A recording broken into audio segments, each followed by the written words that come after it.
two positive integers a and b when written as a is equal to x cube y square, b is equal to x cube, then x and y are prime number.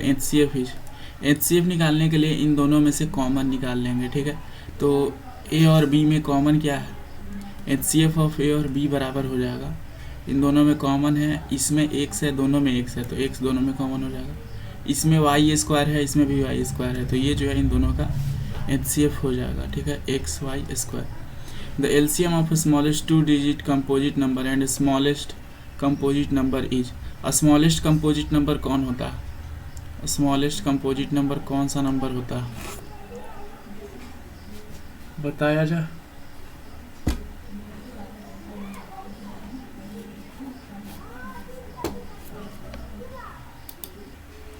तो सबसे एक digit का छोटा जो composite number होता है, smallest composite number, वो क्या होता है 4. और 2 डिजिट का सबसे छोटा कंपोजिट नंबर कौन होता है, 2 डिजिट का कौन होता है, 2 डिजिट का. और जो स्मॉलेस्ट 2 डिजिट कंपोजिट नंबर होता है वो कौन होता है, 10. अब ये 10 और 4 का एलसीएम कितना हो जाएगा, इनका जो एलसीएम होता है वो आता है 20. ठीक है, तो ये ऑप्शन नंबर सी जो है वो करेक्ट हो जाएगा. आगे बोला जा रहा है if x is equal to 3 is 1 root of the quadratic equation, find the value of k. ठीक है, k का वैल्यू निकालना. इसमें k का वैल्यू कैसे निकाल सकते हैं, एक रूट कितना दिया गया है 3, तो 3 रख के देख लेते हैं, 3 रखेंगे तो 0 आ जाएगा, है ना.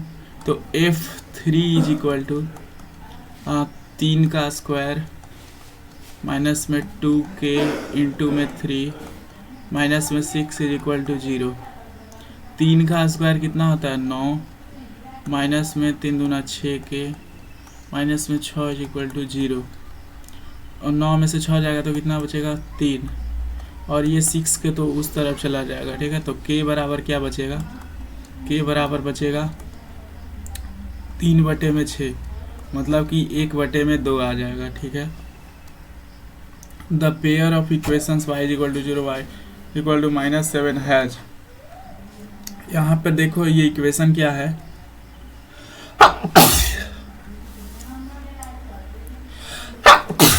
Excuse me. ठीक है, पेयर ऑफ इक्वेशन है a 0x, है ना, 0x प्लस में y प्लस में 0 इज इक्वल टू कितना दिया गया है 0, और 0x माइनस में y प्लस में 0 इज इक्वल टू कितना दिया गया है माइनस में 7. अब हमसे पूछ रहा है a1/a2 निकालो, तो a1/a2 कितना हो जाएगा 0/0, b1/b2 कितना हो जाएगा, ये हो जाएगा 1/-7. देखो a1/a2 not equal to b1/b2, है ना, a1/a2 और b1/b2 बराबर नहीं है, तो इसके पास जो है सिर्फ 1 सॉल्यूशन है, एक solution. Values of k for which quadratic equation has equal root. अगर क्वाड्रेटिक इक्वेशन के पास इक्वल रूट होता है तो डिस्क्रिमिनेंट का वैल्यू 0 होता है, और डिस्क्रिमिनेंट का फार्मूला होता है b² माइनस में 4ac, अब बराबर में 0. b² का मतलब यहाँ पे b क्या है, b जो है वो -k है, -k का स्क्वायर माइनस में 4, a के जगह पे कितना है 2 है, c के जगह पे कितना है k है, इज इक्वल टू 0. ठीक है, अब इसका वैल्यू निकाल देंगे.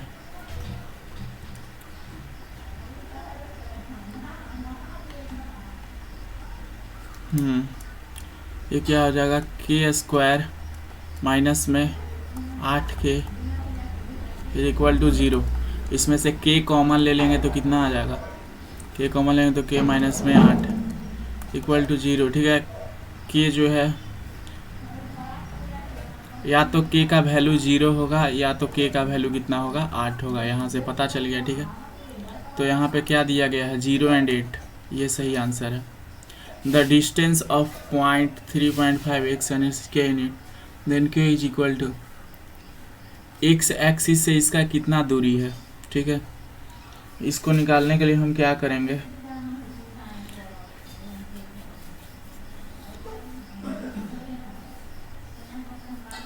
ये वाला x होता है और ये वाला क्या होता है y, यही ना होता है।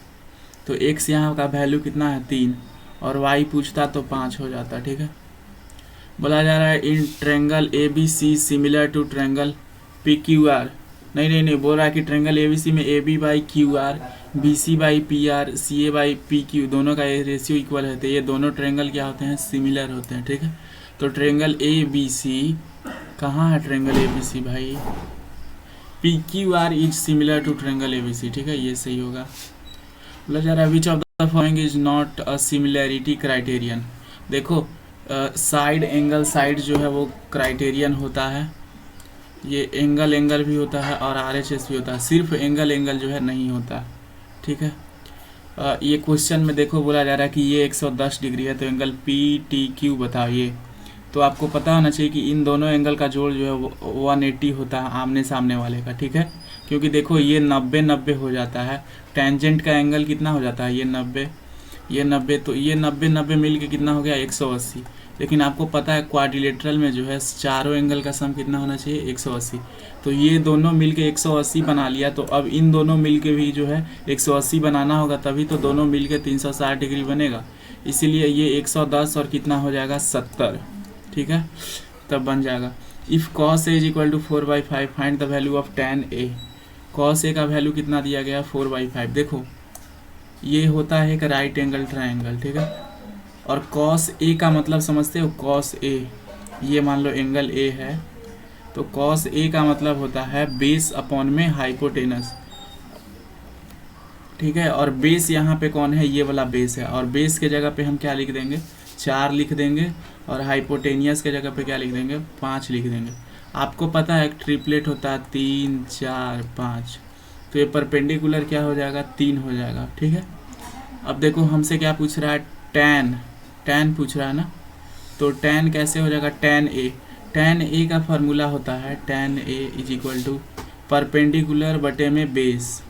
परपेंडिकुलर कितना है 3, बेस कितना है 4, तो 3 बटे में 4 जो है वो सही आंसर हो जाएगा। ठीक है, if the height of a tower is equal to length of its shadow. ठीक है, बोला जा रहा है कि ये टावर है और ये इसका जो है शैडो है, दोनों का हाइट बराबर है, मतलब अगर ये x मीटर हाई है तो ये भी जो है x मीटर क्या है इक्वल है। Then the angle of elevation of the sun is, तो ये एंगल जो है 45 डिग्री होगा। क्यों, क्योंकि देखो यहाँ पे tan 45 कितना होता है, tan 45 जो है 1 होता है, और यहाँ पे tan 45 निकालने का फार्मूला क्या है, अभी ऊपर बताएं कि कोई भी tan थीटा निकालने का फार्मूला होता है x बटे में x क्यों किए, क्योंकि यहाँ देखो परपेंडिकुलर भी x है और बेस भी x है, और ये दोनों किए तो 1 आ गया। और किसका जो है 1 होता है कि नहीं, किसका 1 डिग्री होता है, tan 45 का ही तो वैल्यू 1 डिग्री होता है, इसीलिए एंगल ऑफ एलिवेशन जो है कितना हो जाएगा 45 डिग्री हो जाएगा।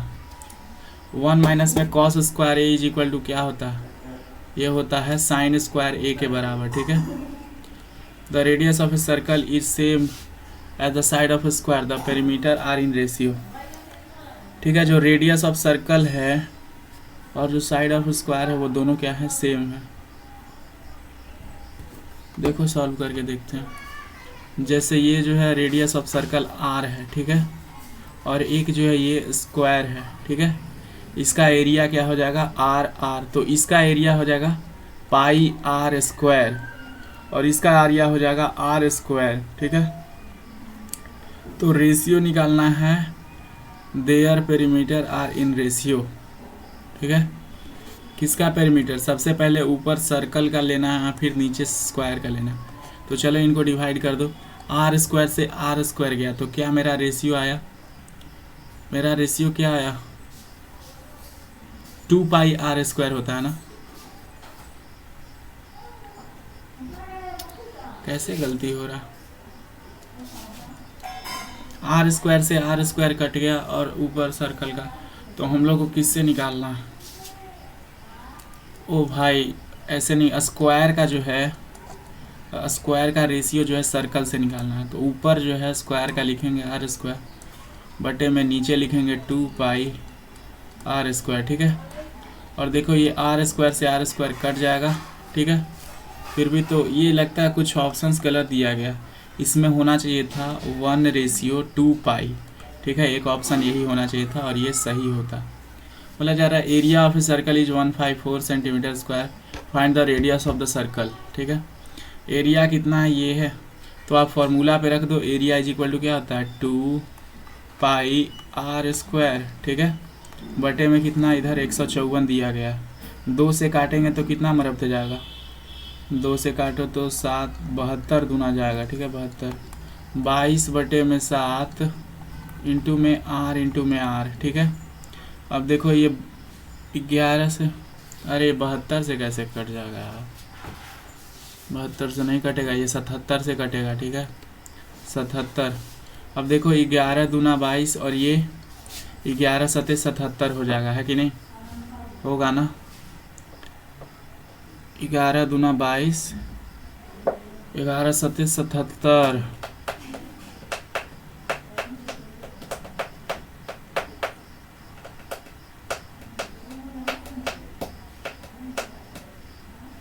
अब जो है इधर 7 इंटू 7 हो गया और बट्टे में 2 हो जाएगा बराबर में आर।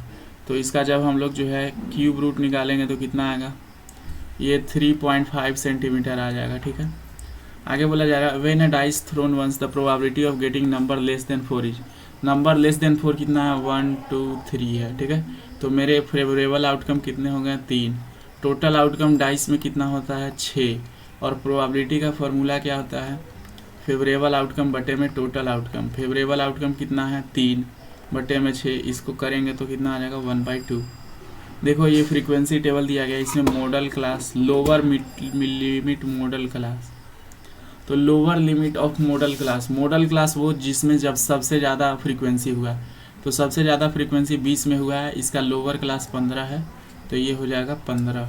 हाइयर क्लास पूछता तो 20 हो जाता। और rectangular sheet of paper is इतना, it is rolled a hollow cylinder of height 40 centimetre, the radius of the cylinder is. ठीक है, देखो तो ये जो रेक्टेंगुलर शीट है और उसका जो कर्व्ड सरफेस एरिया रहेगा सिलेंडर का वो दोनों सेम रहेगा, है ना। तो 40 इंटू में 22, ठीक है, इज इक्वल टू क्या होगा, curved surface area of cylinder का फार्मूला क्या होता है, ये होता है 2 पाई आर एच। ठीक है, 2 पाई आर एच होता है, तो 2 पाई आर एच क्या हो जाएगा 2, 22 वैल्यू ले सकते हैं क्या, ले लो चलो, 22 बटे में 7 इंटू में आर। रेडियस तो हमको निकालना है, हाइट कितना दिया गया है 40। ठीक है, और इधर है 40 इंटू 22, है ना।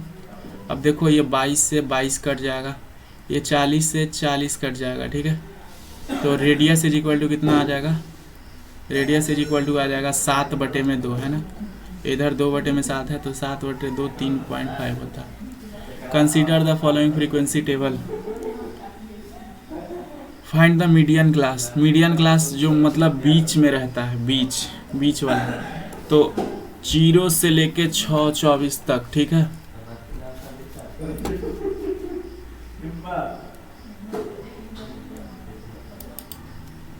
क्यूमुलेटिव फ्रीक्वेंसी जो है नीचे वाला टेबल में लिख लेते हैं। ठीक है, ये कितना हो जाएगा 12, अब ये 12 और 10 इसको डायगोनली जोड़ते हैं, कितना हो जाएगा 22, 22 और 15, 5 और 2 7, 37 हो जाएगा। 8 जोड़ेंगे तो 45 हो जाएगा, 11 जोड़ेंगे तो 56 आ जाएगा। ठीक है, अब जो है हमको किस क्लास का निकालना, अब देखो यहाँ n इज इक्वल टू कितना आ गया 56, है ना। n मतलब टोटल नंबर ऑफ फ्रीक्वेंसी, इसको ऐड करोगे तो 56 ही आएगा। ठीक है, बटे में 2 करेंगे तो 28 दूना कितना होता है 56। अब हमको क्या निकालना है, 28 के बीच में कहाँ पे आ रहा है, 28 के बीच में ये देखो यहाँ से एकदम थोड़ा सा कम है, तो हमारा मीडियन क्लास कौन हो गया 12 और 18 हो गया। तो 12 और 18 जो है वो हमारा मीडियन क्लास है। हाँ, असर्शन और रीजन वाला question.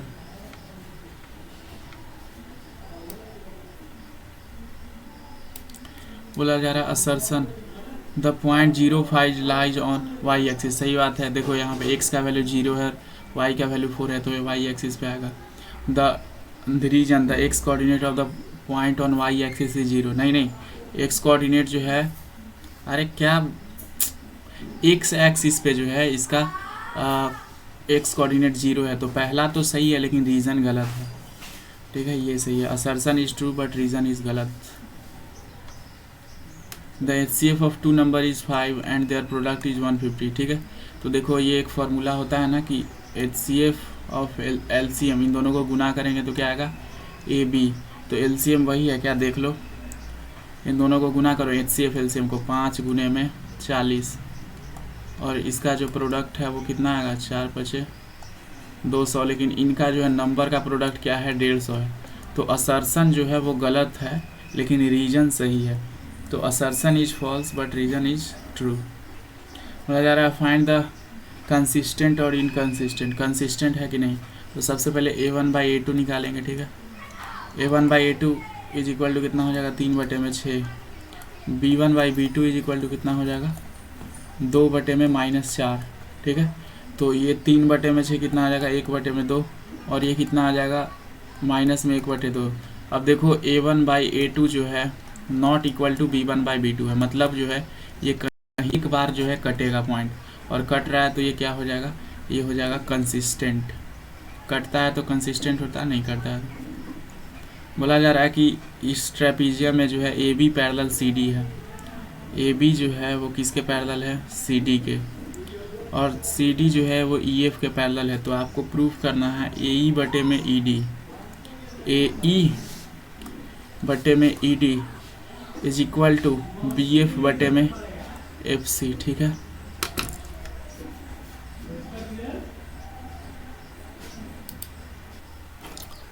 here we will draw a line joining this। PD को ज्वाइन करेंगे और मान लो ये P पे जो है क्रॉस कर रहा है। ठीक है, तो in triangle ADB, triangle ADB EP parallel to AB है ना, EP parallel to AB, so we can say that ED by AE, ED by EA is equal to DP by PB, DP by PB। Suppose this equation first, and then in triangle BCD, triangle BCD, in triangle BCD PF is parallel to DC, PF is parallel to DC, then we can write PB by DP, PB by PD, PB by PD is equal to BF by FC. This is by BPT. Now we have to take out this form, इसको जो है इस form में लाना है। तो इसको क्या करेंगे, इन्वर्स एक बार करेंगे। इन्वर्स करेंगे तो हो जाएगा PD by PB is equal to FC by BF। ठीक है, तो अब देखो इक्वेशन इसको सेकंड मान लेना है। ये देखो यहाँ भी DP by PB है, यहाँ भी DP by PB है, तो दोनों बराबर हो जाएगा, इसीलिए ED by EA equal to FC by BF। ठीक है,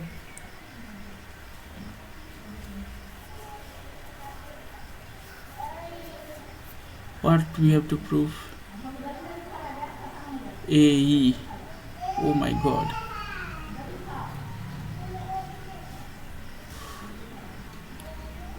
we have to not, इसको जो है उल्टा करने का ज़रूरत नहीं है, हम लोग को इसको उल्टा करने का ज़रूरत है, क्योंकि देखो यहाँ पे ये AE को पलटे हुए, तो इसको उल्टा कर देते हैं। AE by ED is equal to, इसको उल्टा करेंगे तो क्या आ जाएगा PB बाई DP। ठीक है, अब देखो PB बाई DP यहाँ पे भी कॉमन है, यहाँ पे भी कॉमन है, तो क्या हो जाएगा बराबर AE बाई ED, ये वाला जो है ये वाला इसके बराबर हो जाएगा BF by FC, hence proved. ठीक है, हेंस प्रूव्ड। तो यहाँ पे जो है ये दिया गया एंगल ए बी सी निकालना, ए बी सी बोला जा रहा है A D is equal to 6 centimetre, ये 6 सेंटीमीटर दिया गया है, A is equal to 8 centimetre, ये 8 सेंटीमीटर दिया गया, E C is equal to 12, E C is equal to 12 है, और ये एंगल ए डी ई जो है 45 डिग्री है, तो हमारा एंगल ए बी सी कैसे ये फाइंड होगा, ठीक है।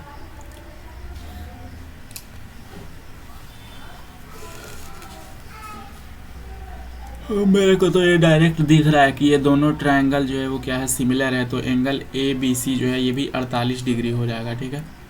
लेकिन इसको एक अच्छे तरीके से सॉल्व करना है ना। यहाँ जो है डी बी भी 9 सेंटीमीटर दिया गया, ठीक है। तो इसको प्रूफ करने के लिए हम जो है यहाँ पे दो ट्रायंगल दिख रहा होगा आपको, एक छोटा वाला ट्रायंगल दिख रहा होगा जिसका साइड 6 और 8 है, और एक बड़ा वाला ट्रायंगल दिख रहा होगा आपको, ठीक है। तो ये देखो बड़ा वाला ट्रायंगल का इन दोनों को प्लस कर देंगे तो साइड आ जाएगा 9 6 15, और इस साइड वाला साइड क्या आ जाएगा 12 8 20। अब रेशियो निकाल दो, 6/15 इज इक्वल टू कितना होना चाहिए 8/20। क्या रेशियो सेम है? रेशियो अगर सेम रहेगा तो ये सिमिलर हो जाएगा, तो ये आ जाएगा 3/5, और ये कितना आएगा, सॉरी ये 2/5 आ जाएगा, ठीक है। और इसको 4 से काटेंगे तो ये भी 2/5 आ जाएगा।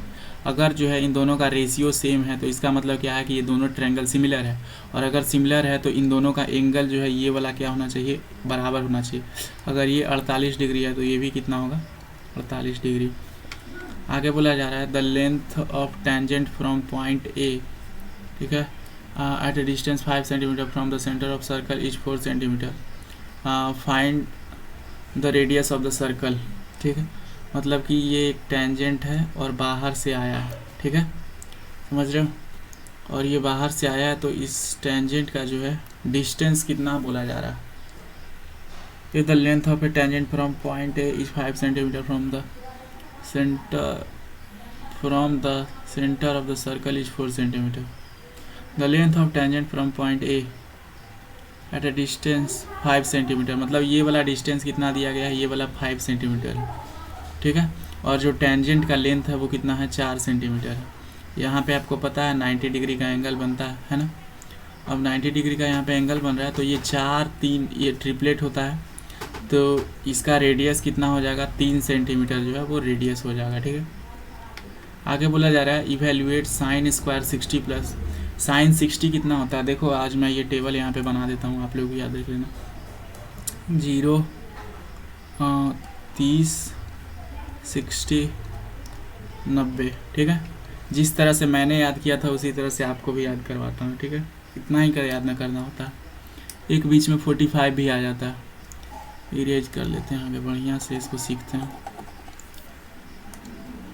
0 30 45 60 90। आपने जो है 9 क्लास में एक फार्मूला पढ़ा होगा, वर्क का फार्मूला पढ़ा था, वर्क इज इक्वल टू करके 2 cos थीटा आ जाता था, ठीक है। पढ़ा था साइंस में 9th क्लास में कि 2 cos थीटा आ जाता था, ठीक है। और अगर cos थीटा का वैल्यू अगर 90 आ जाता था तो यहाँ पे क्या हो जाता था 0। कुछ याद आया?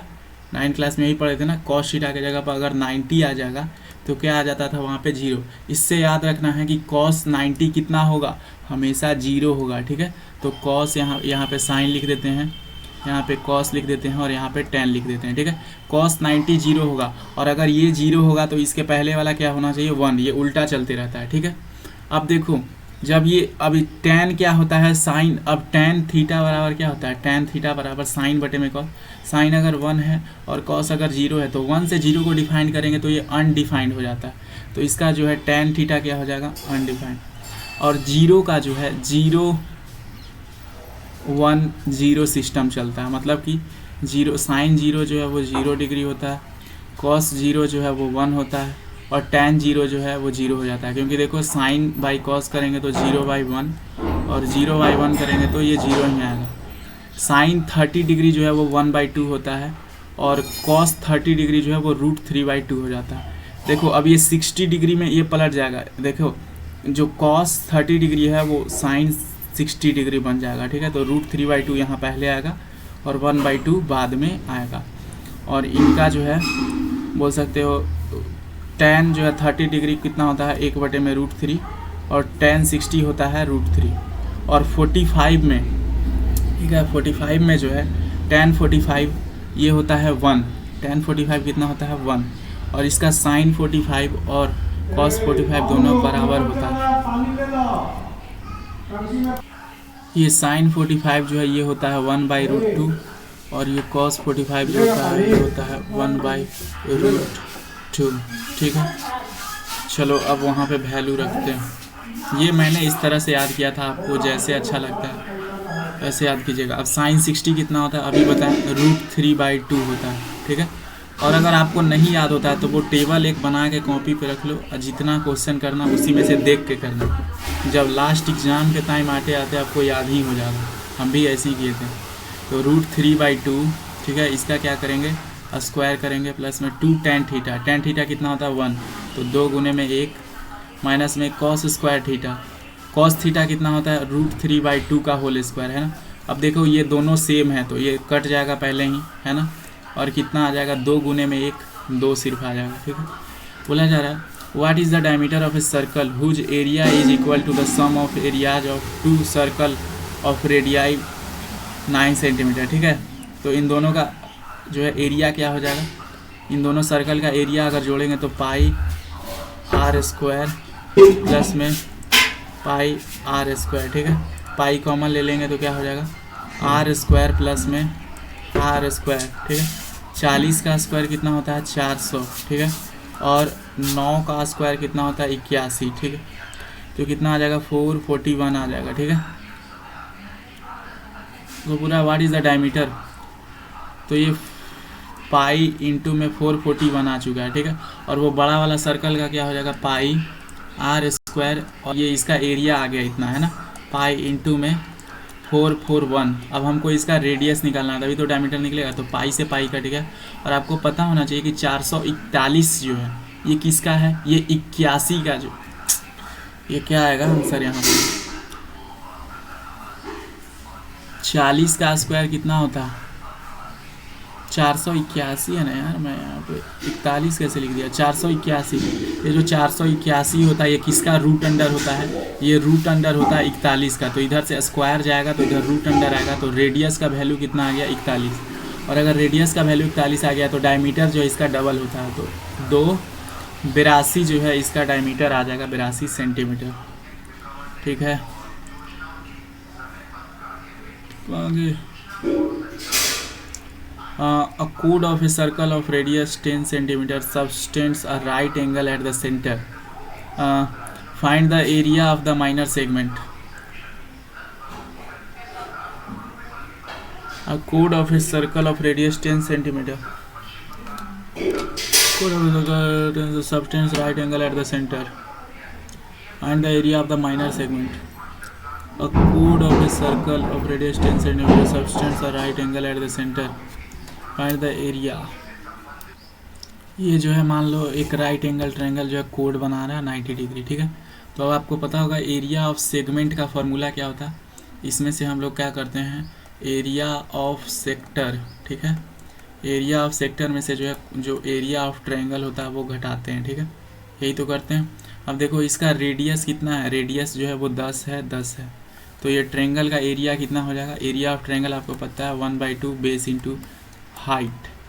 तो ये 10 करेंगे 5 से कट जाएगा, इसका जो है 50 आ जाएगा एरिया ट्रायंगल का।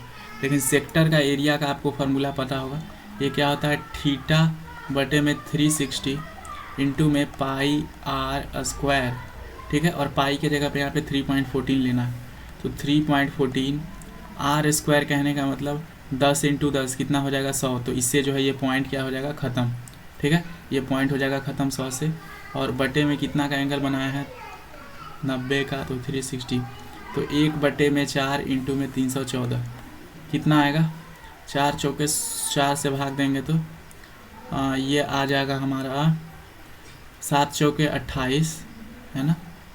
और 11 में से 4 जाएगा तो कितना बचेगा, 11 में से 4 जाएगा तो बचेगा 7 चौके 28, 7 चौके 28। 11 में से 4 जाएगा तो कितना बचेगा 7 चौके 28, और 11 में से 4 जाएगा तो 11 में से 4 जाएगा तो कितना बचेगा, 11 में से 8 जाएगा तो 3 बचेगा। ठीक है, 34 हो जाएगा फिर, तो 8 चौके 32, 0.5 आ जाएगा। 78.5 में से क्या घटाना है, 50 जो है आपको घटा देना है, क्योंकि ट्रायंगल का एरिया था।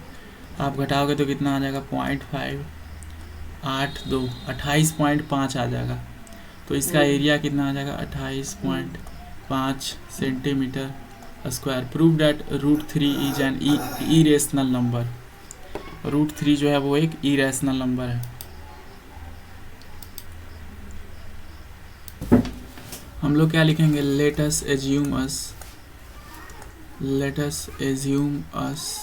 That √3 is rational. ठीक है, अब ये रैशनल होगा तो ये रैशनल का प्रॉपर्टीज़ भी शो करेगा।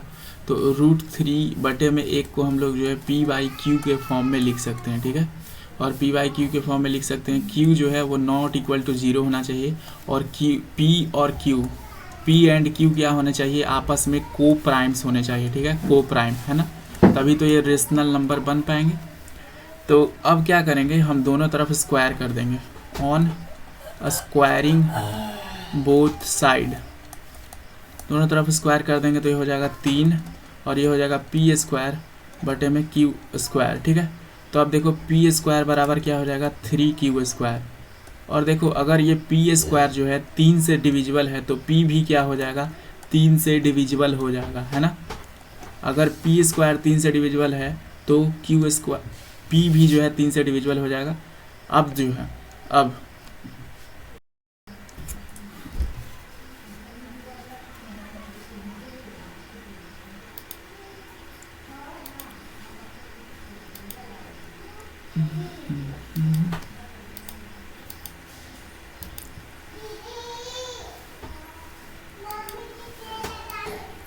3 × m लिख दो। इसका मतलब कि p भी जो है 3 से डिविजिबल है। p is divisible by 3। ठीक है, 3 से जो है वो p क्या है, डिविजिबल है। ठीक है,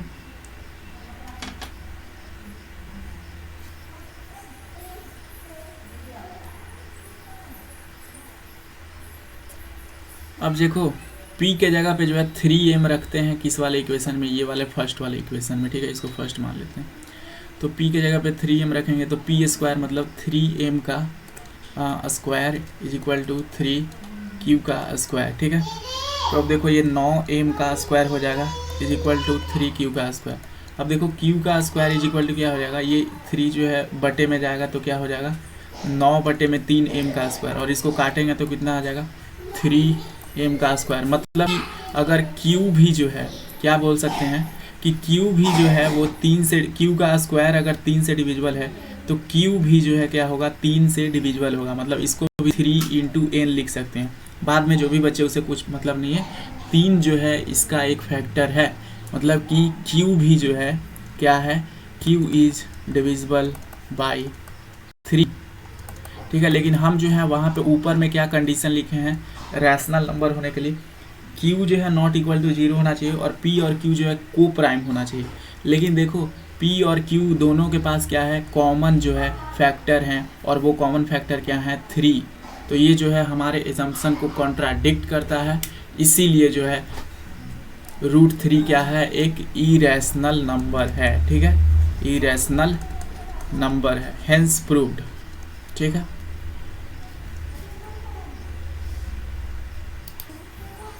the coach of a cricket team buys 4 bats and 1 balls for RS 2050।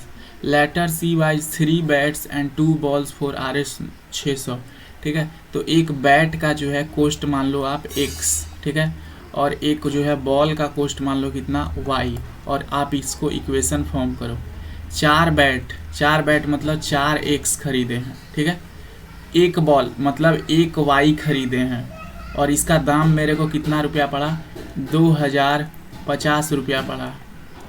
3 bat मतलब 3x खरीदे हैं, प्लस में 2 बॉल मतलब 2 y खरीदे हैं, और इसका दाम कितना पड़ा, 1600 पड़ा। अब इसको जो है सॉल्व कर दीजिए, हमारा आंसर निकल आएगा। सबसे पहले वाले इक्वेशन को 2 से मल्टीप्लाई करते हैं। ठीक है, 2 से मल्टीप्लाई करेंगे तो कितना आ जाएगा, 4 दूना में 8x, ठीक है, प्लस में 2y, 4 दूना में 8x प्लस में 2y इज इक्वल टू 2 से मल्टीप्लाई करेंगे तो इसको 2 से मल्टीप्लाई करेंगे तो 100 हो जाएगा, 4100 आ जाएगा, है ना। एक बार मल्टीप्लाई करके देख लेते हैं। 205 इंटू 2, 5 दूना 10, 2 दूना 4 और ये 0, 4100 आ गया, ठीक है। अब देखो 3x और ये क्या है 2y है, इसको इक्वेशन को हम यहाँ पे बस लिख दे रहे हैं, सेकेंड वाला इक्वेशन को, इज इक्वल टू 1600। अब क्या करेंगे, इसको माइनस कर देते हैं, ठीक है।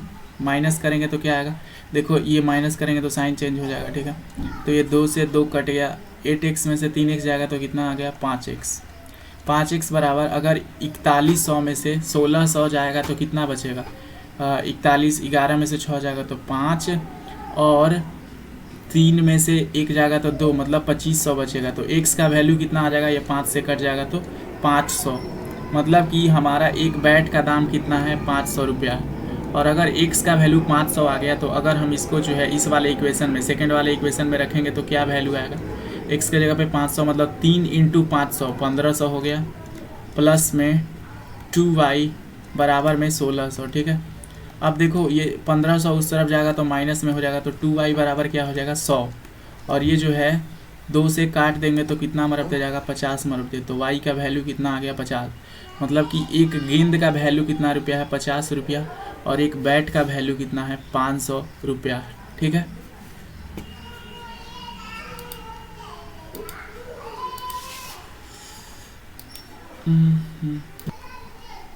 बोला जा रहा है a lending library has fixed charge for first 3 days, ठीक है।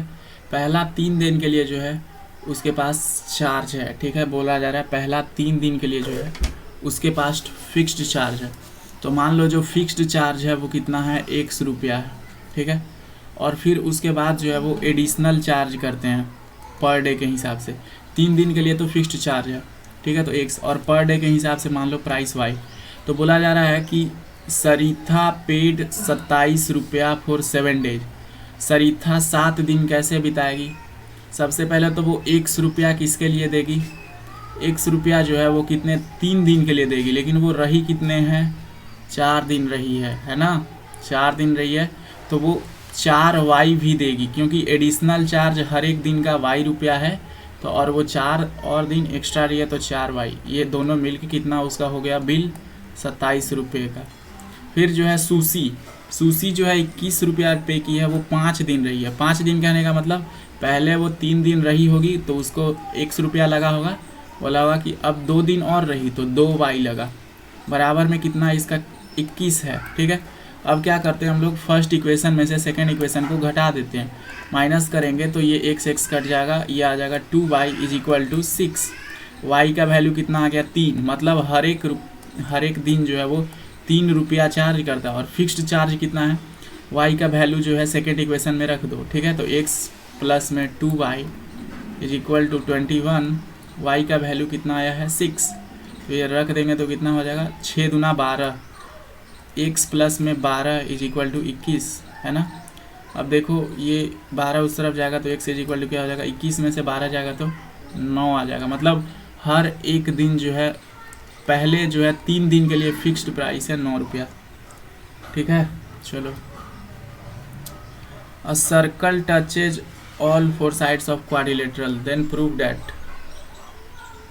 AB प्लस CD, ये जो है एक सर्कल है, ठीक है, और एक क्वाड्रिलेटरल है इस तरह का, ठीक है। ये तो आपको प्रूफ ये करना है, ये चारों साइड को टच करता है इस तरह से, ठीक है, ठीक है।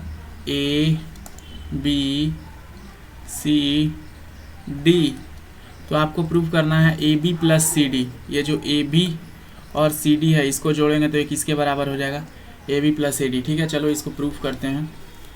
इसको प्रूफ करने के लिए क्या करेंगे हम लोग, जो है यहाँ PQR मार्क कर लेंगे, PQR और S। अब आपको पता है टेंजेंट जो है इक्वल होते हैं ना, तो ये AB और ये AP क्या हो जाएगा, इक्वल हो जाएगा, ठीक है।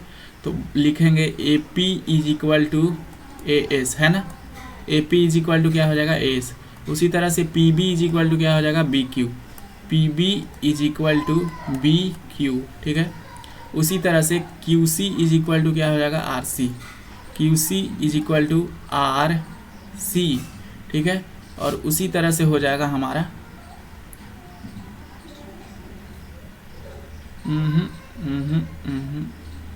बिल्कुल गलत हो रहा है ये। आरसी को जो है एलएचएस के तरफ लिखो। क्यों लिखो? क्योंकि हमको इस तरफ जोड़ना होगा तो सिर्फ सीडी आएगा। आरसी को हम लोग क्यूसी के भी बराबर तो लिख सकते हैं। हम ऐसा कर रहे हैं, इसके पीछे का कारण है, आगे पता चलेगा। आरसी, ठीक है। फिर लिखेंगे हम लोग आरडी बराबर क्या हो जाएगा? डीआर। डीआर जो है ये डीआर बराबर हो जाएगा किसके? डीएस के। अब सबको जोड़ दो, ठीक है। तो एपी प्लस पीबी है ना, है कि नहीं, प्लस में आरसी प्लस डीआर, ठीक है। और ये बीच में ही प्लस भी रहेगा, ठीक है, is equal to AS plus B Q. AS plus B Q ये नहीं करेंगे, एएस और हम सबसे पहले किसको जोड़ेंगे? डीएस को। एएस प्लस में डीएस, और फिर जो है किसको जोड़ना होगा? प्लस में यहाँ लिख रहे हैं, ये पता चल जाना चाहिए, ठीक है। प्लस में लिखेंगे B Q plus Q C, B Q plus में क्यू सी, ठीक है। अब देखो ए पी और बी पी मिल के क्या बन गया? ऊपर वाला ए बी बन गया, ठीक है। प्लस में ये आर सी और डी आर मिल के क्या बन गया? यहाँ पे जो था ये आर सी और डी आर, ठीक है। आर सी, ये वाला आर सी और ये डी आर था, ये मिल के क्या बन गया? सी डी बन गया। सी और डी बन गया। आर सी और डी आर ही तो मिल के बना ना, वही बना ना। आर सी और डी आर, ठीक है। यहाँ डी था बराबर में ए एस और डी एस। ए एस मतलब ये और डी एस मतलब ये क्या हो जाएगा? ये हो जाएगा ए डी। और जो बच गया ये क्या था? B Q plus Q C, ये था बी सी। तो हेंस प्रूव्ड, ठीक है। ये क्या हो गया? प्रूफ हो गया।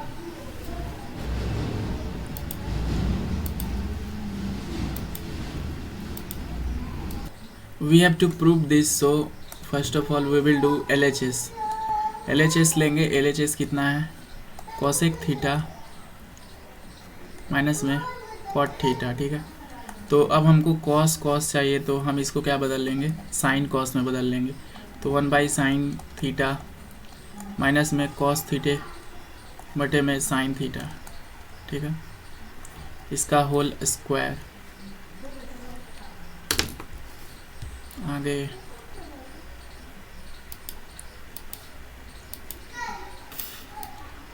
अब जो है इसका LCM लेंगे तो क्या हो जाएगा? ये हो जाएगा साइन थीटा और ऊपर हो जाएगा 1 माइनस में कॉस थीटा, ठीक है।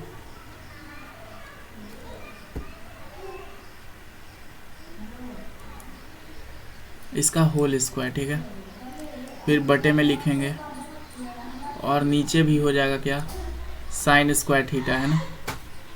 अब देखो ये साइन स्क्वायर थीटा को हम लोग क्या लिख सकते हैं? 1 माइनस में कॉस स्क्वायर थीटा लिख सकते हैं, ठीक है। तेरी मेरी बातें। अब देखो ये 1 माइनस में कॉस स्क्वायर थीटा, ऊपर वाले को वैसे ही रहने देना है, सिर्फ मैं इसको ऐसे लिख दे रहा हूँ 1 माइनस में कॉस थीटा। ऐसे क्यों लिख रहा हूँ? क्योंकि आगे बताते हैं कारण। अब देखो ये 1 का स्क्वायर माइनस में कॉस स्क्वायर थीटा है, तो ये ए स्क्वायर माइनस में बी स्क्वायर के आइडेंटिटी पे आ रहा है। तो इसको हम लोग लिख सकते हैं 1 माइनस में कॉस थीटा 1 प्लस में कॉस थीटा, क्योंकि ए स्क्वायर माइनस में B square is equal to A minus में बी इंटू में ए प्लस में बी। और ऊपर क्या था? 1 माइनस में कॉस थीटा, ठीक है, और 1 माइनस में कॉस थीटा, ठीक है। अब देखो ये 1 माइनस में कॉस थीटा से ये क्या हो जाएगा? कैंसिल आउट हो जाएगा। तो फाइनल आंसर आएगा 1 माइनस में कॉस थीटा 1 प्लस में कॉस थीटा, ठीक है। तो ये जो है हमारा इज इक्वल टू किसके हो गया? RHS के, हेंस प्रूव्ड। सो ये प्रूव्ड हो गया, ठीक है। आगे चलते हैं। बोला जा रहा है प्रूव डैट सेक 1 माइनस में theta sec A is equal to 1. So this is the given equation and now we have to prove is equal to 1. So from here we will start from left hand side. We will LHS. LHS is equal to sec A 1 minus में sin A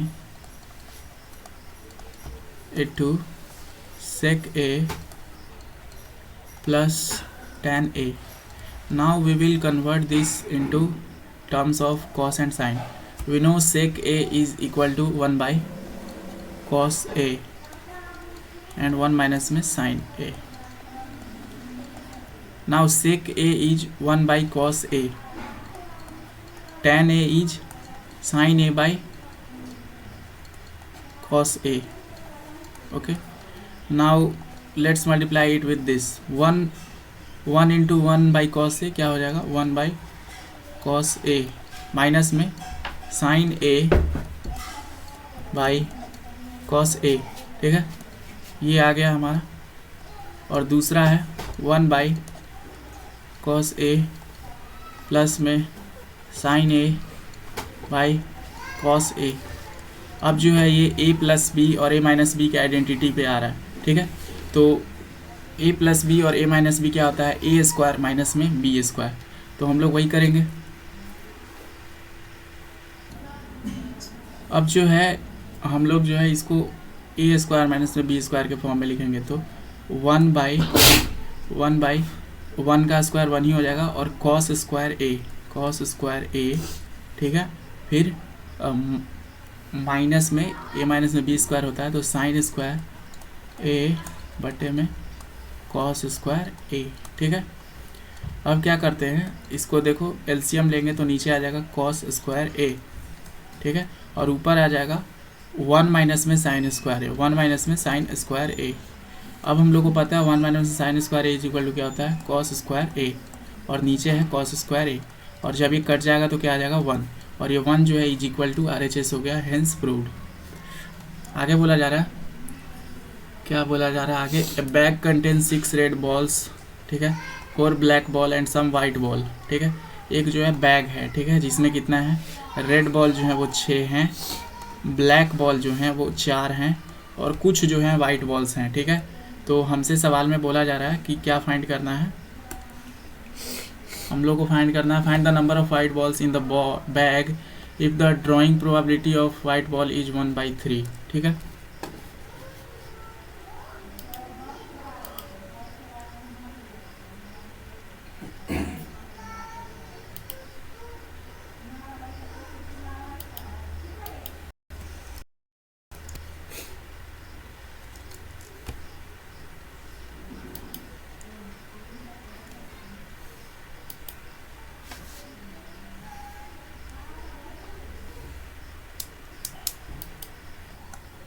तो अब हम लोग क्या करेंगे, white ball का number तो नहीं दिया गया, तो वाइट बॉल का नंबर x मान लेंगे। ठीक है, और फिर हम लोग बनाएंगे।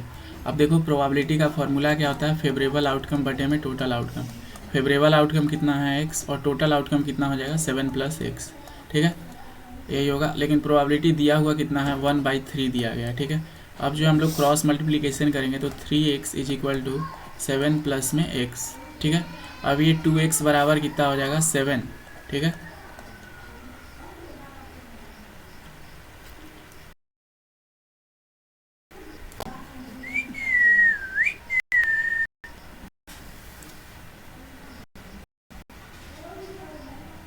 ओह माय गॉड, ये 4 ब्लैक बॉल था ना, वही कहें 7 कैसे आ गया। ठीक है, तो ये कितना हो जाएगा, 6 4 10 + x, यहाँ होगा 10 + x। ठीक है ना, 10 + x। ठीक है, तो अब देखो ये x तरफ जाएगा तो ये कितना बचेगा 10, मतलब x का वैल्यू कितना आ गया 5, मतलब कि मेरे पास 5 जो है वाइट बॉल है। अब बोला जा रहा है कितने जो है रेड बॉल रिमूव कर दे कि इसका प्रोबेबिलिटी 1/2 हो जाए। तो इसके लिए हमको क्या करना होगा कि टोटल बॉल का संख्या जो है 10 करना होगा, और 10 करने के लिए क्या करना होगा, हमको 5 जो है रेड बॉल हटा देना होगा। 5 जब रेड बॉल हटा देंगे तो इसका संख्या कितना बचेगा, सिर्फ 1, और इसका प्रोबेबिलिटी फिर क्या होगा, फेवरेबल आउटकम बटे में टोटल आउटकम। मेरा 5 है और टोटल बॉल का संख्या 10 है, तो ये 1/2 आराम से फिट हो जाएगा। तो हम लोग को जो है रेड बॉल जो है, रेड बॉल कितना 5 जो है हटा दे, 6 से 1 कम हो जाएगा।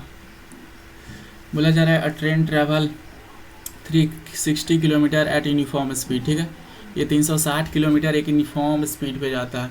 If the speed had been 5 kilometre more it would take 1 hour less to same journey. अगर जो है स्पीड जो है 5 किलोमीटर पर आवर और ज़्यादा कर देता तो इसी जर्नी को जो है 1 घंटे कम में हो जाता। ठीक है, तो बोला जा रहा है find the speed of the train. ठीक है, तो ये कैसे सवाल बनेगा, इसके लिए क्या करो, आप जो है स्पीड को जो है x मान लो। ठीक है, उसका जो स्पीड है वो क्या है, x है। स्पीड को क्या मान लिया मैंने, x। तो सबसे पहले जब वो यूनिफॉर्म स्पीड से जा रहा था तो क्या होगा, अ train travel 360 kilometre eight uniform speed, ठीक है, तो 5 किलोमीटर पर आवर मोर से किया तो it have taken 1 hour less, ठीक है। तो हम एक इक्वेशन बनाएंगे कि सबसे पहले देखो ये गया होगा 360 किलोमीटर प्रति घंटा से, और टाइम के लिए इक्वेशन बना रहे हैं, ठीक है, टाइम के लिए इक्वेशन बना रहे हैं, और उसको स्पीड 1 से डिवाइड कर दिए, तो ये इसका टाइम निकल आया जितना जाने में समय लगेगा, माइनस क्या करेंगे, जो आप 5 किलोमीटर और बढ़ा दिए अपना स्पीड, तो डिस्टेंस तो वही रहेगा 360 किलोमीटर, और स्पीड जो है वो x+5 हो जाएगा, ठीक है, स्पीड क्या हो जाएगा x+5, और जो है टाइम जो है दोनों का अंतर टाइम कितना दिया गया है 1 घंटा, और अगर इस इक्वेशन को हमने सॉल्व कर दिया तो हमारा आंसर आ जाएगा, ठीक है। अब जो है इस इक्वेशन को मेन सॉल्व करना, अब देखो 360 दोनों में से कॉमन लेंगे तो कितना हो जाएगा, ये हो जाएगा 1/x, ठीक है, माइनस में 1/x+5 इज इक्वल टू कितना दिया गया है 1, ठीक है। अब देखो ये इसका एलसीएम लेंगे तो क्या आ जाएगा, ऊपर चला जाएगा x+5, ठीक है, माइनस में क्या हो जाएगा x, और बटे में नीचे हो जाएगा x इंटू में x+5, है ना, और इंटू में क्या है 360, ठीक है। अब देखो ये x से x कट गया तो क्या आ जाएगा 5 बटे में x+5 इज इक्वल टू 1 है इधर, आवाज़ कम करो तो।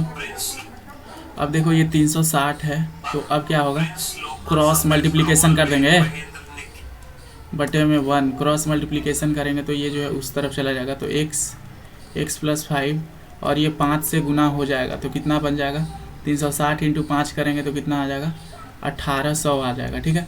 अब आप ऐसा नंबर सोचो, ठीक है, आपको अब ऐसा नंबर सोचना है कि x और x+5 उनके बीच का अंतर तो 5 हो, लेकिन जब उनको गुना करे तो कितना आ जाए 1800 आ जाए, तो ऐसा नंबर होता है 40 और 45, ठीक है, 40 और 45 को गुना करेंगे तो क्या आ जाएगा हमारा 1800 आ जाएगा, तो x का वैल्यू कितना आ गया 40 किलोमीटर पर आवर स्पीड से जो है वो जाएगा, ठीक है।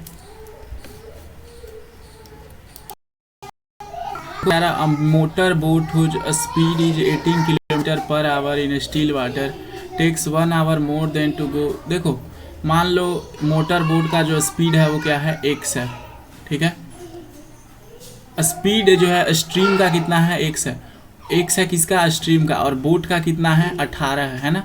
तो बताओ जब ये डाउन स्ट्रीम जाएगा और जब ये अप स्ट्रीम जाएगा तो इसका स्पीड क्या होगा, जब ये अप स्ट्रीम जाएगा, ठीक है, तो इसका स्पीड हो जाएगा 18 माइनस में x, क्योंकि माइनस होगा ना, उल्टी धारा लगेगा, और जब ये क्या जाएगा लो डाउन स्ट्रीम जाएगा तो 18 प्लस में x हो जाएगा, ठीक है।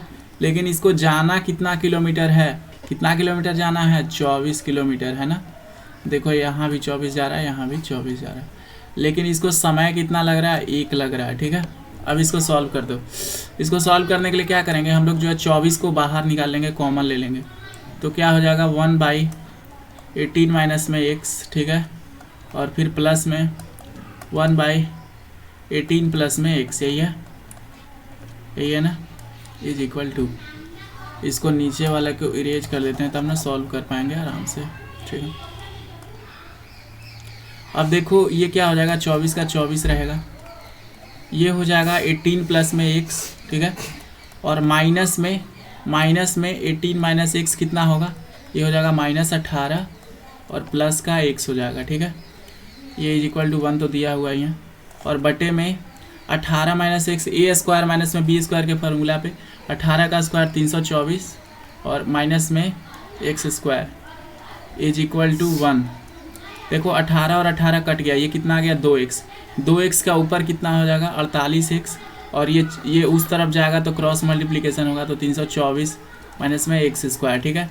अब देखो ये क्या हो जाएगा, x स्क्वायर इस तरफ आएगा तो x स्क्वायर प्लस में 48x, ठीक है, माइनस में 324 इक्वल टू कितना हो जाएगा 0। अब जो है हमको इसको फैक्टराइज करना एक बहुत बड़ा चैलेंज है अपने आप में, क्योंकि ये बड़ा नंबर है और एग्ज़ाम में जो है बहुत काफ़ी दिक्कत होगा, फिर भी नहीं सोचने में आएगा कि क्या होगा इसका। तो कुछ क्वेश्चन जो है याद कर लीजिएगा उसका फैक्टराइजेशन, और अगर मान लीजिए कुछ सोचने पर बहुत ज़्यादा भी नहीं आ रहा तो फिर अदर मेथड लगाइएगा। अब देखो इसको फैक्टराइज करने के लिए 48 को क्या गुना करेंगे 324 आ जाए, तो इसको हम लोग गुना करेंगे 56 माइनस में लिखेंगे एक्स स्क्वायर, ठीक है, एक्स स्क्वायर प्लस में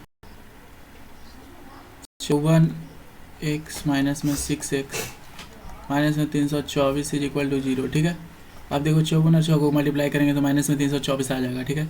अब यहाँ पे क्या कॉमन ले सकते हैं x, तो x लेंगे तो x प्लस 54 आ जाएगा, ठीक है। और यहाँ पे क्या ले सकते हैं, -6 कॉमन लेंगे तो x प्लस 54 आ जाएगा, ठीक है। तो देखो x का वैल्यू जो है माइनस में नहीं हो सकता है ना, x का वैल्यू माइनस में 54 नहीं आ सकता, क्यों, क्योंकि स्पीड तो माइनस में हो नहीं सकता है। तो x का वैल्यू हम लोग क्या लेंगे, 6 वाला लेंगे, ठीक है। तो x का वैल्यू कितना आ गया, 6 किलोमीटर पर आवर, मतलब धारा का जो स्पीड था, जो स्ट्रीम का, वो क्या था, 6 किलोमीटर पर आवर था, ठीक है। चलो नेक्स्ट क्वेश्चन बोला जा रहा है, prove that a line drawn parallel to one side of a triangle to intersect the other two sides of triangle divided in the same ratio, ठीक है। Prove that a line drawn parallel to one side of a triangle. तो सबसे पहले हम एक triangle बना लेंगे। मान लो ये हमने ट्रायंगल बना लिया ABC, ठीक है, ABC, और इसके पैरेलल जो है एक लाइन बनानी है जिसका नाम है D और E, ठीक है। तो ये जो है इसके पैरेलल है, ठीक है।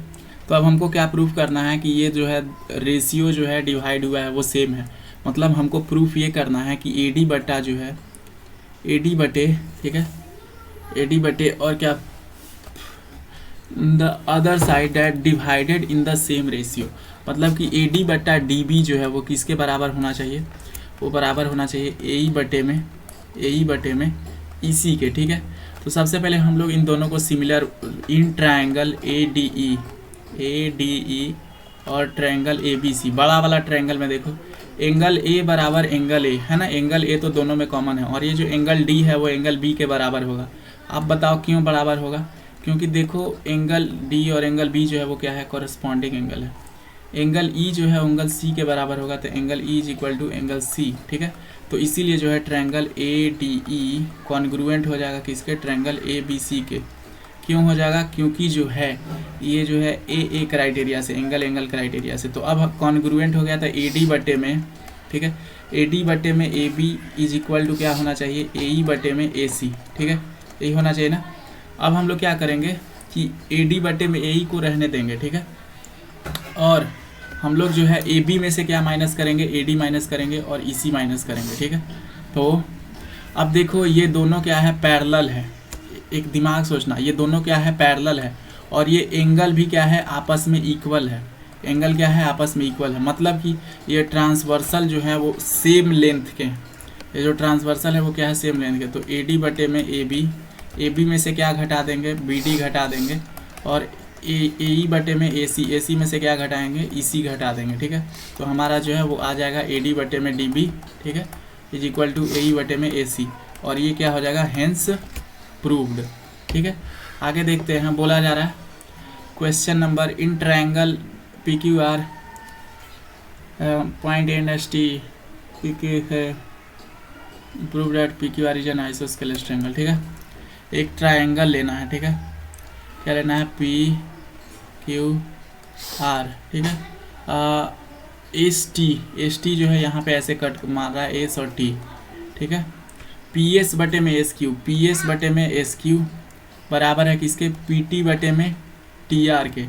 तो एंगल PST और PRQ, एंगल PST और ये जो एंगल है, कौन एंगल, PRQ, ये दोनों एंगल क्या है, बराबर हैं, ठीक है। तो बोल रहा है प्रूव दैट ये आइसोस्केलेस ट्रायंगल है, ठीक है।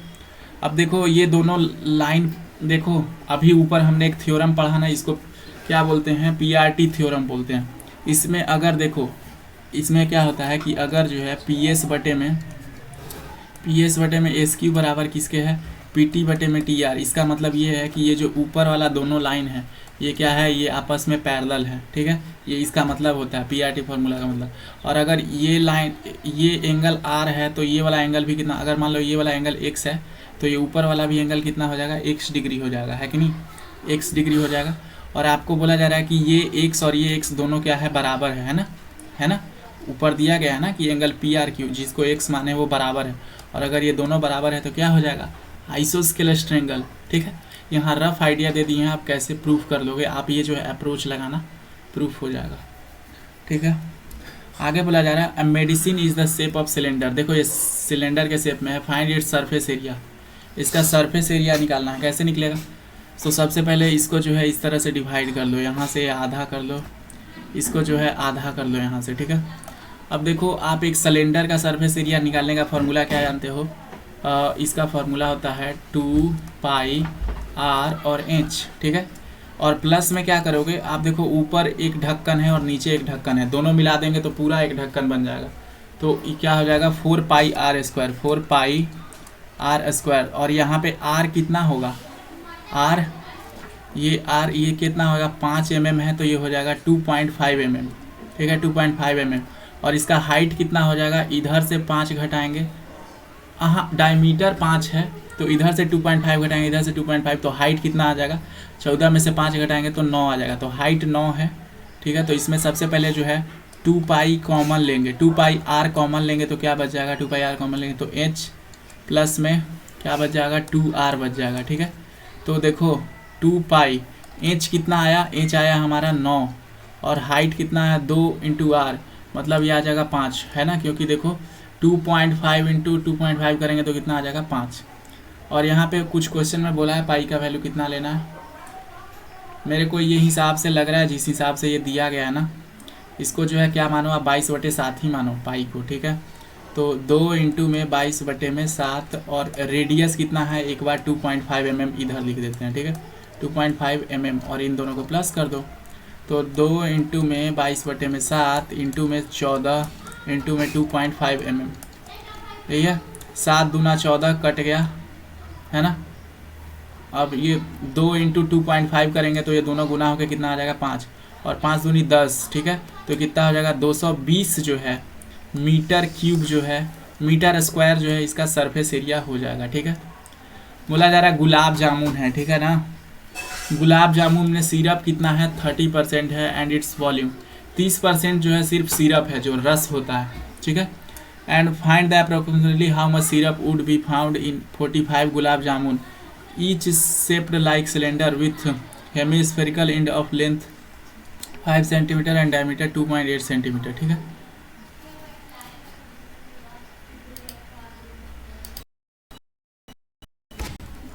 सेंटीमीटर एक गुलाब जामुन है। ठीक है, 2.8 सेंटीमीटर, इसका रेडियस कितना हो गया 1.4 सेंटीमीटर। अब इसमें से इसका अगर मान लो यहाँ से यहाँ तक लेंथ सिर्फ सिलेंडर का हाइट हमको निकालना है, तो वो क्या करेंगे हम, ये 5 सेंटीमीटर जो है इसमें से कितना घटाएंगे, क्योंकि इधर से भी रेडियस जाएगा इधर से भी, तो सीधे डायमीटर घटा देते हैं 2.8। 5.0 में से 2.8 घटाएंगे तो कितना आएगा, 10 में से 8 जाएगा तो 2, 4 में से 2 जाएगा तो 2, तो 2.2 आ गया। मतलब इसका हाइट कितना है 2.2, यहाँ से लेके यहाँ तक 2.2 सेंटीमीटर है। अब आपको पता है वॉल्यूम ऑफ सिलेंडर क्या होता है, पाई आर स्क्वायर एच, और वॉल्यूम ऑफ स्फीयर क्या होता है, वॉल्यूम ऑफ स्फीयर ये पूरा ढक्कन हो जाएगा ना, तो हो जाएगा 4/3 पाई आर क्यूब, यही होता है। इसमें से हम देखो पाई आर स्क्वायर जो है कॉमन ले सकते हैं ना, पाई आर स्क्वायर कॉमन ले लेंगे तो क्या बचेगा एच, ठीक है, बटे में 4/3 आर बचेगा है ना। ठीक है, चलो पाई आर स्क्वायर मतलब पाई का वैल्यू कितना लेंगे 22/7, आर स्क्वायर रेडियस कितना आ रहा है 1.4 इंटू में 1.4। ठीक है, और इसका जो है अलग वैल्यू निकाल लेते हैं एच हाइट कितना आया है 2.2 आया है, प्लस में 4/3 आर, 4/3 मतलब 4/3, और आर कितना है 1.4 है 1.4। इसको जब सॉल्व करेंगे तो कितना आएगा, 3 से करेंगे तो 6.6, 14 चौके 56, 5.6/3। ठीक है, तो ये 6 6 12 हो जाएगा, हाथ में 1, 6 5 11 और 1 12। ठीक है, बटे में 3 आ जाएगा, और ये कितने अंक के बाद 0.2 अंक के बाद, तो 4 तिहाई 12। ठीक है, ये अप्रॉक्स जो है 4 के पास आएगा, तो इसको 4 ले लेते हैं। ठीक है, ये सबको 7 दूना 14 0.2। ठीक है, अब 14 चौके 56, 56 दूना 56 चौके कितना होता है, 56 चौके 6 चौके 24, हाथ में 2, 4 5 20 और 2 22, 224 आया। ठीक है, 2 2 4 कितने अंक के बाद पॉइंट आएगा, 2 अंक के बाद पॉइंट आएगा, मतलब कि 2। तो इसका वॉल्यूम कितना हो गया 2 पॉइंट, ठीक है 2 पॉइंट इतना सेंटीमीटर क्यूब जो है एक का वॉल्यूम हो गया, ठीक है। अब मेरे को क्या निकालना है, मेरे को निकालना है 45 गुलाब जामुन का, ठीक है। और 45 गुलाब जामुन का जो है निकालने के लिए क्या करेंगे 30% सिरप मतलब 30/100 इंटू क्या करेंगे 2.24 कर देंगे, ठीक है। तो ये 3 से 10 पे जाएगा और ये 10 को 10 ही रहने दो बाद में। 45 दिया कितना होता है 5 तिहाई 15, ठीक है 5 तिहाई 15 4 तिहाई 12, 45 दिया कितना होता है 45 दिया 5 तिहाई 15 हाथ में 1 4 तिया 12 5 तिया 15 4 तिया 12 और 145 145 को जो है क्या करेंगे 45 से गुना करेंगे, ठीक है। आप इसको सॉल्व करके आंसर निकाल लीजिएगा, ठीक है। ये बोला जा रहा है कि neon bulb number of lamps है, इसमें क्या निकालना है हमको निकालना है find the average life time of lamp, ठीक है। Average life time of lamp निकालना है तो सबसे पहले इसमें हम लोग क्या करेंगे इसका क्यूमुलेटिव फ्रीक्वेंसी निकालेंगे, ठीक है। इस डेटा का क्यूमुलेटिव फ्रीक्वेंसी CF लिख देंगे इधर, ठीक है। अब देखो ये 14 हो जाएगा 14 और 56 इसको जोड़ेंगे तो कितना हो जाएगा 6 4 10 हाथ में 1, ठीक है 6 4 10 हाथ में 1 6 4 10 हाथ में 5 और 1 6 और 1 7 70 और 80 कितना हो जाएगा 130 130 6 86, ठीक है 6 86 13 और 8 8 3 11 8 3 11 6 8 3 11 216 हो जाएगा 0 4 6 0 21 29 हो जाएगा 62 2 9 6 15 35 हो जाएगा ये 8 और 2 10 हाथ में 1 ये कितना आ जाएगा 400 आ जाएगा, ठीक है। अब next n is equal to क्या हो जाएगा n इज इक्वल टू यहाँ से आया 400 तो n/2 कितना हो जाएगा n इज इक्वल टू 400 आया, ठीक है 4 1 मिनट यार इसको कुछ पता नहीं हैंग करने लगा n/2 हो जाएगा 400/2 तो कितना आ जाएगा ये 200 आ जाएगा, ठीक है 200।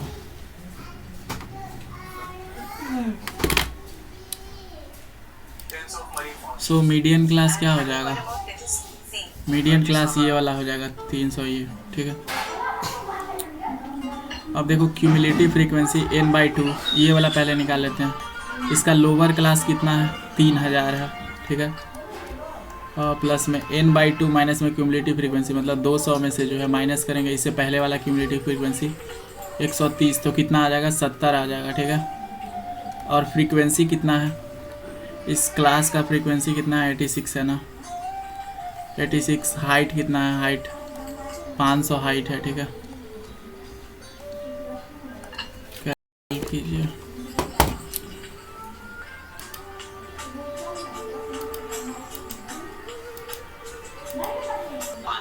ठीक है। जब इसको सॉल्व करेंगे तो 3406.98 आ जाएगा। आगे देखते हैं केस स्टडी दिया गया है।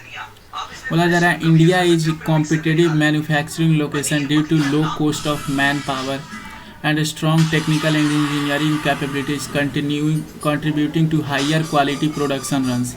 The production of TV sets in a factory increases uniformly by a fixed number every year.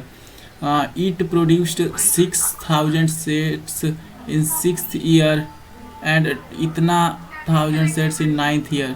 In which year the production is 29,200. Find the production on 8th year. ठीक है। Find the production on 3 year. Find the difference between the production of 7th year and the 4th year. और कुछ नीचे दिया गया है नहीं, ये केस स्टडी 1 खत्म, एक पेज का इतना।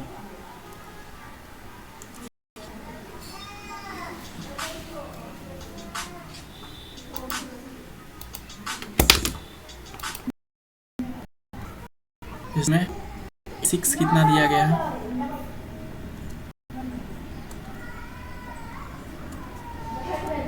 A6 दिया है 1600, ठीक है।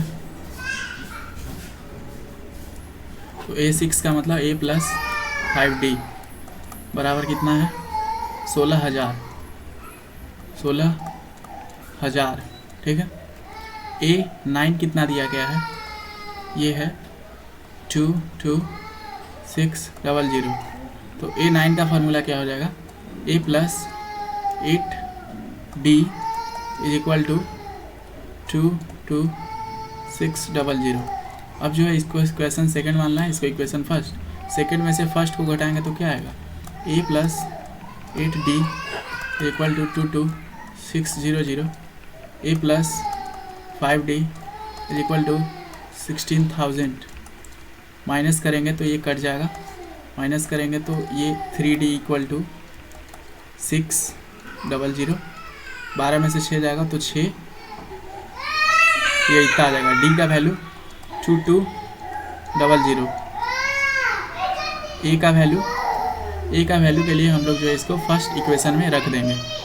तो A का वैल्यू कितना आया है, A is equal to 5D, 5 into 2200 is equal to 16,000।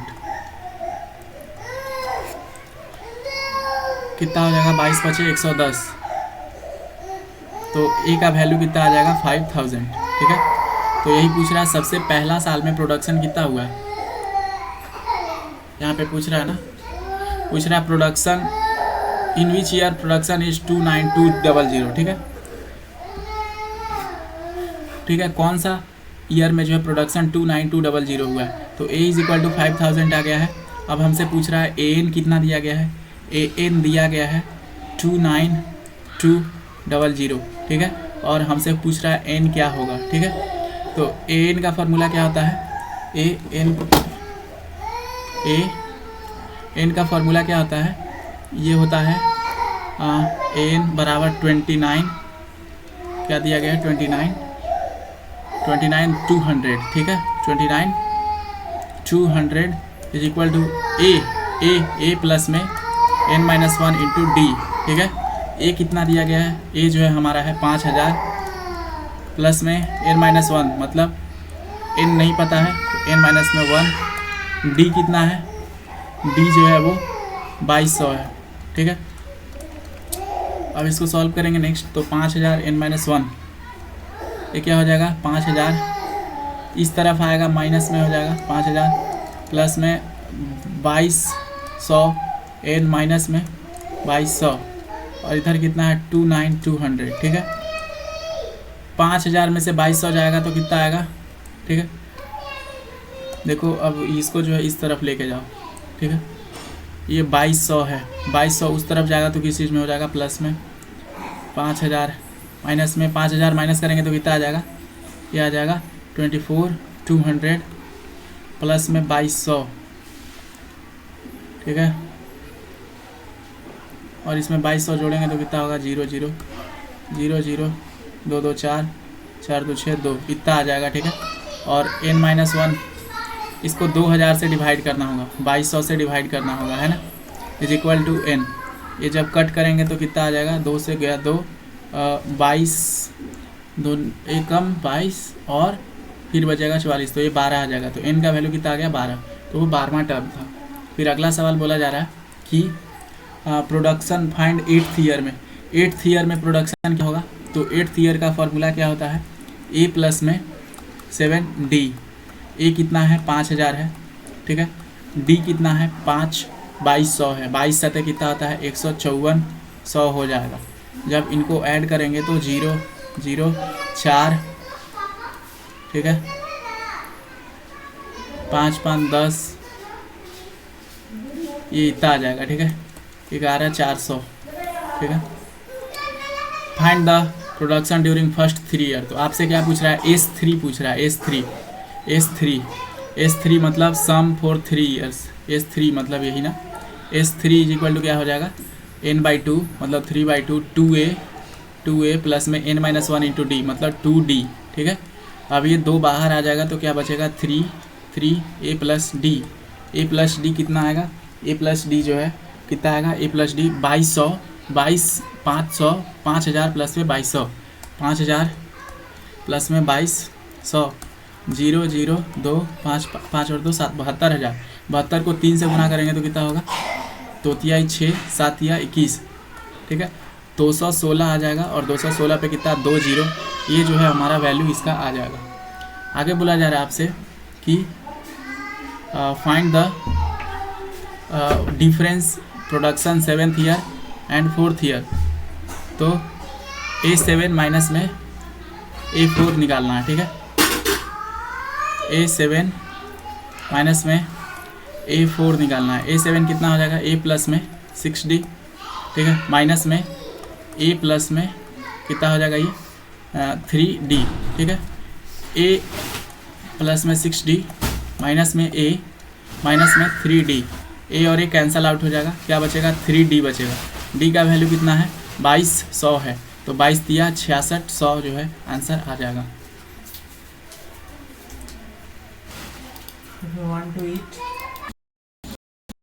Alia and Sagun are friends living on the same street in Patel Nagar. Sagun house is at the intersection of one street with another on which there is a library. They both study in the same school and that is not far from Sagun house. Suppose that a school is situated at point O. नीचे point O दिया गया, वो school है। आलिया का house A है, सगुन का house B है और लाइब्रेरी जो है वो C है, ठीक है। अब हमसे सवाल पूछा जा रहा है कि how far is Alia house from सगुन हाउस। तो सगुन का हाउस A है, आलिया का हाउस ये है, तो इसके बीच में अंतर कितने का है, 2 स्क्वायर यूनिट का अंतर है, 2 यूनिट का अंतर है, ठीक है, 2 unit. How far is library from सगुन हाउस, सगुन हाउस से लाइब्रेरी कितना दूर है, तो C से B कितना दूर है, ये भी 2 यूनिट है, ठीक है। अब बोला जा रहा है, देखो Sagun how so that the Sagun school is farther compare to Alia house and library. Alia को जो है, आलिया को स्कूल जाने के लिए ये वाला डिस्टेंस कवर करना पड़ता है, आलिया को लाइब्रेरी जाने के लिए ये वाला डिस्टेंस कवर करना पड़ता है, ठीक है। लेकिन ये जो सगुन है ये इससे कम जाती है स्कूल में भी और ये आराम से लाइब्रेरी में भी पहुंच जाती है। तो ज़्यादा डिस्टेंस किसको जाना पड़ता है, आलिया को ज़्यादा जाना पड़ता है और जो ये है सगुन उसको कम जाना पड़ता है, ठीक है। आगे देखिए, A boy is standing at the top of the lighthouse. He observed both P and Q are approaching the lighthouse from the opposite direction. He finds the angle of depression for both Q at 45 degrees Celsius and Q is 30 degree. He knows that the height of the lighthouse is 100 meter. ठीक है, तो हम लोग को क्या find करना है, ये क्वेश्चन दिया गया है। तो बोला जा रहा है कि ये देखो 45-30 डिग्री बना दिया। Based on the given information answer what is the angle APD। APD मतलब एंगल APD, ये वाला एंगल क्या होगा, देखो ये दोनों पैरेलल है एंगल, ये PQ और XY पैरेलल है, तो ये भी कितना हो जाएगा, ये भी हो जाएगा 45 डिग्री, ठीक है। तो ये हो गया 45 degree. If angle YAQ is equal to 30 degree then AQD is 30 degree. ये जो है ये भी 30 डिग्री है, क्यों, क्योंकि ये जो है अल्टरनेट है, अल्टरनेट इंटीरियर एंगल है, ठीक है। अल्टरनेट इंटीरियर एंगल जो है बराबर होते हैं। How far is boat from, अब जो है लाइन पर आ गया, अब जो है असली क्वेश्चन का मज़ा ले रहा है। ये 30 है, ये 45 है, तो ये कितना डिस्टेंस होगा, आपको पता है tan 45 इज इक्वल टू कितना होता है, tan 45 इज इक्वल टू यहाँ पे क्या हो जाएगा, ये जो AD है, AD कितना है 100 बटे में PD है ना, बटे में PD, ठीक है। tan 45 कितना होता है, 1 होता है, 1 बराबर में 100 बटे में PD, तो PD उस तरफ जाएगा तो PD बराबर कितना आ गया 100, मतलब कि ये PD जो है ये कितना है 100 मीटर है, ठीक है। अब आप बताओ tan 30 डिग्री कितना होता है, tan 30 डिग्री बराबर कितना होता है, ये होता है 1/√3, लेकिन tan 30 यहाँ कितना है 100 बटे में DQ, तो 100 बटे में DQ बराबर में 1/√3, ठीक है। अब ये देखो DQ बराबर क्या हो जाएगा 100√3, क्रॉस मल्टीप्लिकेशन करेंगे तो DQ बराबर हो जाएगा 100√3। तो अब बताओ PQ का डिस्टेंस क्या हो गया, PQ इक्वल टू हो गया 100 प्लस में 100√3, ठीक है, 100√3, ठीक है। तो अब इसमें से 100 कॉमन ले लेंगे तो कितना आ जाएगा, 100 कॉमन ले लेंगे तो 1 प्लस में √3, ठीक है। तो ये इतना जो है मीटर जो है दोनों के बीच में डिस्टेंस हो गया, ठीक है। अगला सवाल देखिए, how far is boat from Q from the light house, how far is boat Q boat का दूरी कितना, हम लोग तो दोनों दूरी का निकाल दिया है ना, और दोनों को प्लस भी कर दिया, दोनों के बीच में डिस्टेंस। चलिए ये था सैम्पल पेपर, ठीक है।